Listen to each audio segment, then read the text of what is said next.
Hey, for gold, the price is on the February 13th upper HVN. In fact, in the overnight, we failed pretty hard from that.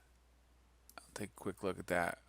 When we opened over the weekend, we were right up here, and we've fallen pretty hard to that. So the expectation is we make it to 77, most likely, generally speaking. But anyway, that's besides the point. We worked our way back up over 3 weeks. It was a news rally, and then we fell off for 3 weeks after a large news-driven rally, which okay. Um, Weekly, the HVN at 84, last week's point of control 77 and 61.4. There's not much above that until 96. So those are important targets for our structure. We're currently on the edge of a multi-day balance on the high side.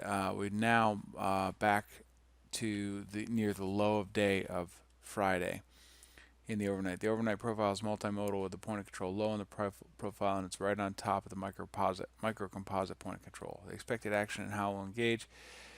If 87 doesn't hold, we'll expect a test of 91, 94, and a failure back to the point of control. If 87, 83 holds, then we expect overnight low to be taken out. Breaking the overnight low should mean a test of 77 and then 70.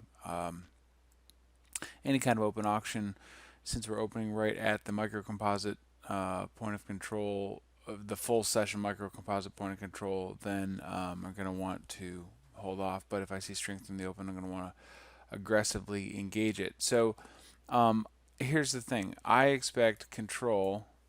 I expect seller control here, here, and there. But if we don't have it, we're all the way down here. So if we don't have it, then I'm going to expect the buyers are going to push us all the way back. So what we're looking like is an overnight that the full session started all the way up here, worked its way all the way down here, held, broke, and then all the way come all the way back down here, and it's now an outside day. So basic notion is that I 100% expect buyers to step in here and here. But the expectation is seller control. So if I see buyers and I see buyers lifting and able to have control, then I'm going to want to join the buy side to come back up to 91, right in this range, and then possibly 94 if we can make it. If I don't see that, then I'm going to try and join the downside, in these areas as my system lines up with it, because that's the higher time frame where the higher time frame sellers should step in. And then I'm spending a little bit longer to talk about this. So what that could look like is that since we're at this area right here, if this area right here doesn't hold, then immediately the next thing I'm thinking is that we've got to retest into 88 before this is going to hold us down.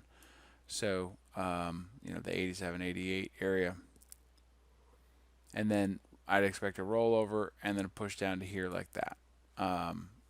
If that doesn't happen, anyways, there's multiple theories. I don't need to concern myself with all of that. But the main idea here is that we've fallen back to the point of control as expected. We've pushed down below it to the lower LVN.